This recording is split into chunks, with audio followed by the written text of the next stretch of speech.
Hello writers, and welcome to what is the penultimate weekend of October, this time that we call PREPTOBER, which is all about getting ready for November and the idea of writing a story in 1 month. If that seems terrible or frightening or something to be feared of, don't worry about it. Break it down, and we're going to make that process easier over the course of the next few minutes together, looking at how you might consider an approach to the very dark month of November. Dark because it could be full of dark and grisly and meaningful stories, or simply because we've moved from autumn and we're moving into winter and the night is setting in around us, and there is a point of focus when it's dark at night, when it's so difficult to go out early of the evening because it's already dark and cold and potentially miserable in some parts of the northern hemisphere or very far south. What I'd like to suggest now is that we look at some of the things which can help you on the way as we move through October.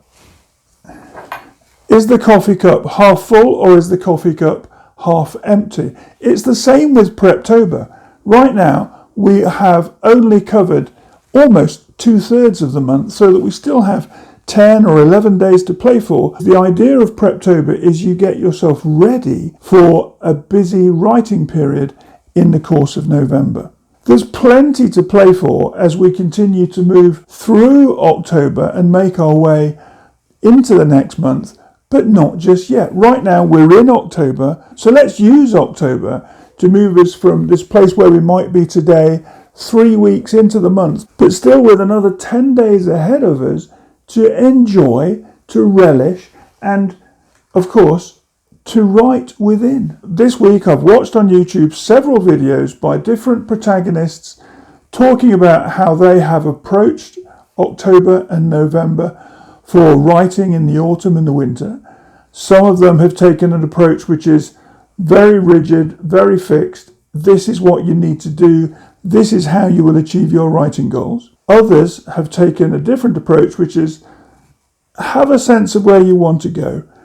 Be clear in your mind about what the longer term goal is for the end of November, and make your approach according to how you see your plan taking you forward over those 30 days of November.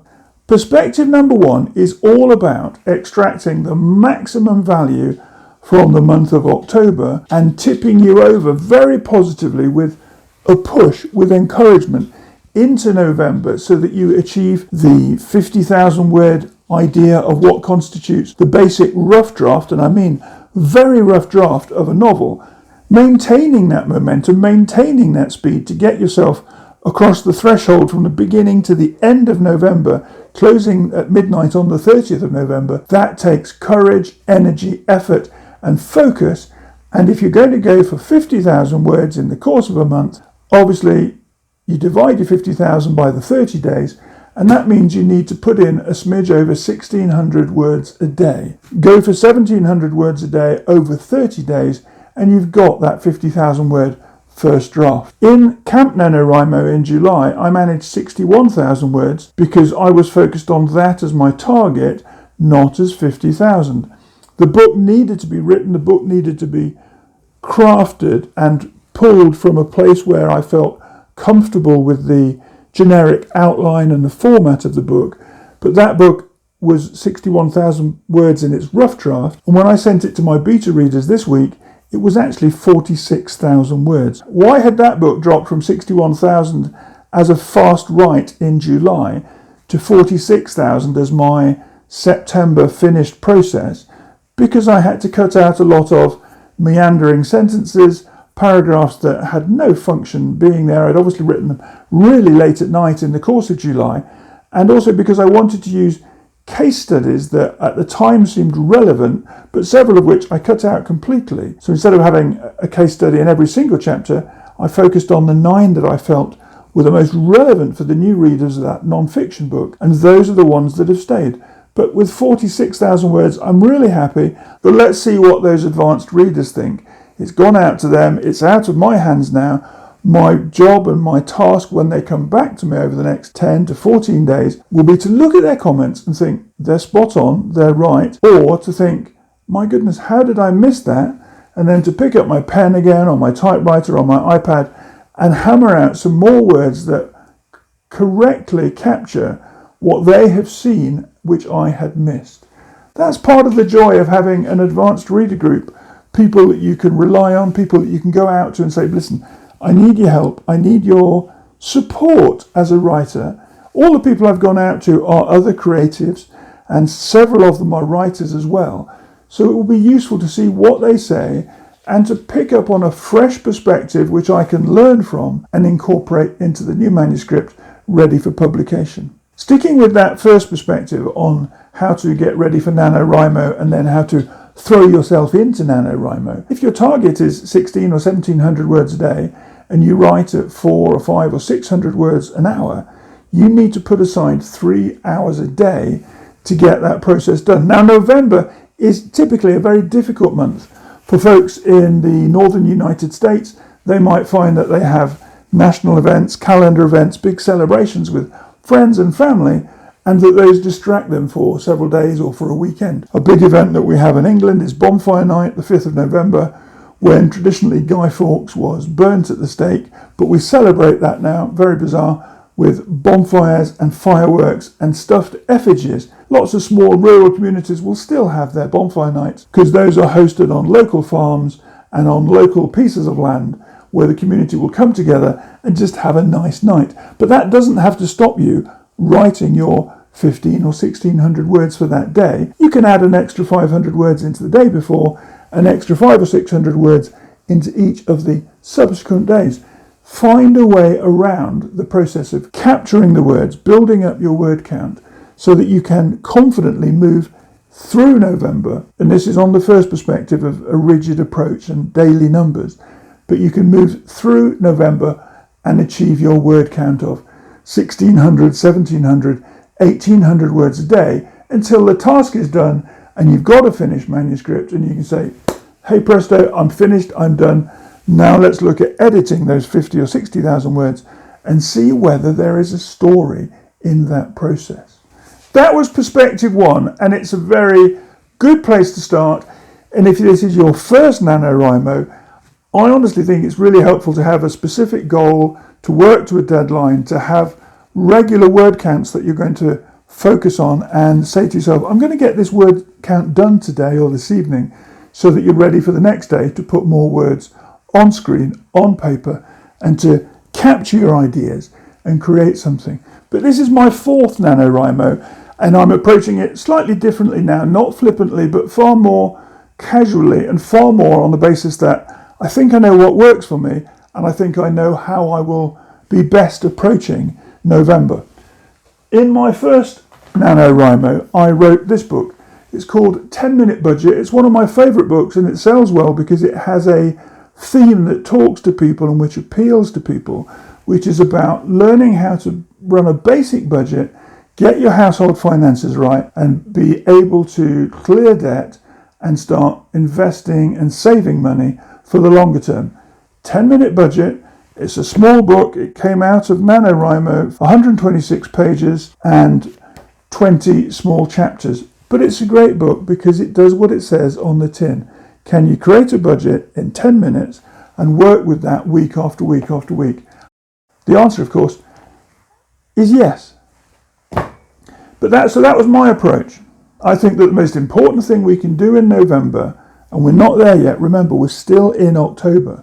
But when we get to November, the most important thing is to say to those who you live with, who you share your space with, listen, I need some space because I'm going to be writing every day. I might be writing in a 2 or a 3 hour block and hiding myself at the desk or the kitchen table. I might be going out to the library 3 or 4 nights a week, or I might be doing my commute to and from work where I take an hour on the way in and on the way out and I add words to my iPad or my sketch pad, doesn't matter. But also when I'm in our home space, I'm going to need your help and support.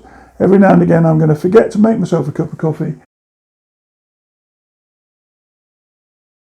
With that second perspective, have a game plan, have a sense of what you want to achieve, the direction you think you'd like your writing schedule or your diary to go in, but not such that you are beating yourself up emotionally and forcing yourself to be unproductive because you are giving yourself so much pressure that you don't know when to step back, take a breath, have a break, grab a tea or a coffee, and work through where you are with your ideas. There will be days in November when you do not want to write. There'll be days when it seems completely ludicrous that you would want to achieve a 50 or a 60,000 word writing goal in one of the coldest, least hospitable, most unfriendly months of the year, and to think that it's a positive, encouraging thing to do to challenge yourself to day after day after day capture words, capture ideas, and formulate them in such a way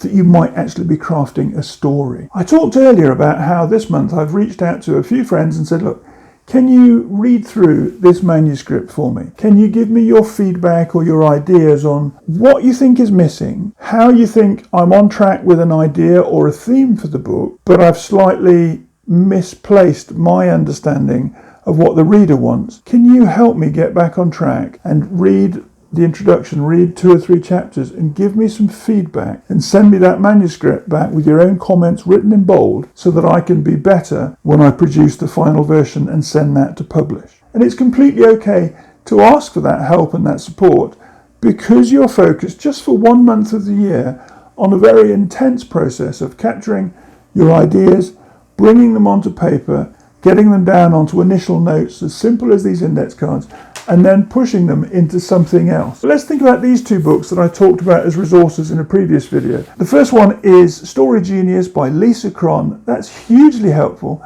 for thinking about what it is that your reader is looking for in a story which will keep them turning the pages, move them towards the end of the story, and have them thinking, what is going to happen next? How will the protagonist, how will the hero of the story and the people around them reach a decision to do something when faced with this challenge or that challenge, and they've got to push things forward themselves to move through the action. The other book, of course, is this one, Save the Cat, Writes a Novel by Jessica Brody. I found that hugely helpful, and last week I spent 2 days in the library just going through the book, underlining and highlighting, and then when I felt I'd got my own version ready to write out the 15-beat structure, to incorporate those into my notebook in a way that I can refer to and go back to frequently. So for example, beat 1 is part of Act 1, it's an opening image, it's the first part of Act 1, it's the before snapshot of the main character. It shows our hero in a single scene and what their normal life is like. Beat 3 is the setup. It's 10% of the way through the story. The scene is used to explore the hero's status quo life and all that happens around it. What does the hero's life look like before the epic transformation? Then it also shows the hero's, and this is the most important, it shows the hero's reluctance to change while hinting at the stakes that are at risk if the hero does not change. And I've done page after page of these notes to get my head around what is common story pattern and common story practice, but sometimes things are so subtle and so obvious you don't realise them. They're there, but each time I've dipped into that book, and recently when I've just reread it again completely, I'm reminded that story structure is around us in every film, in every book, in different things that we are working through. Remembering that we're still in October, how will you this week and over the next 10 days sketch out your story, pull down maps, create maps and ideas on how the story will evolve, or use a very formalized structure like a notebook to say, okay, this will happen at this point, then this happens, this is how the hero reacts, this is how the baddie does something, this is how the hero responds to overcome the challenge and move into the next scene. Have your notes ready, have your story to hand, so that when NaNoWriMo begins on the 1st of November, you're ready with ideas, you're ready with momentum and a pace that you already have perceived in your mind and you're working through to push the story forward. What have you been working on over the last 3 weeks that you can formulate into an idea that allows you to move into the final week of October and create more sense of story, to develop more the characters that have been mulling around in your mind over the last few weeks, but now can start to materialize on paper, on screen, and become real characters that will lead you into a new story across the month of November. And as ever, fitting everything in around family life, home life, work and career. None of this would be worth it if the writing and the creativity was not important to you and I. Given that it is so important, you will find ways to balance some of your private life, your domestic life and your work, home processes so that you can carve out an hour here, an hour there, so that maybe in the course of a day you have 3 1-hour writing blocks, or you find a larger block of time once or twice during the weekends so that you are writing consistently across the month of November. There will be events, there will be social activity. Enjoy all of those, but still get the writing done. It might be difficult, it might be tiring at times. I know that in Camp NaNoWriMo there were nights when I thought, how am I going to find another 1,000 words out of this long day at work and then come home to sit down at a desk when all I really want to do is have a drink and get to bed? No, sometimes you have to find the time to write. But you'll find that. Look at your watch, look at the times when you can find 30 minutes here, 60 minutes, a couple of hours, so that you still find the 2 or 3 hours that you need if you're writing at those 400 or 500 words an hour to get your 1,500 plus words every single day. Every time you do get tired, every time you get distracted or frustrated, or you just think, I can't be bothered with this, bring yourself back to what's important. Come full circle and remember why writing is so special to you, why it gives you such a thrill, but also why it gives you such deep satisfaction to know that you've crafted new words out of nothing. You've moved that pen, you've typed away at the keyboard, and you've created something from nothing that you're immensely proud of, and you can put your head on the pillow at night through the rest of October and every night throughout November and say, I am writing, I am crafting something which matters to me, let me get on with it and support me in the process. Wherever you are as we move through October, keep going, pick up the pen, and happy writing.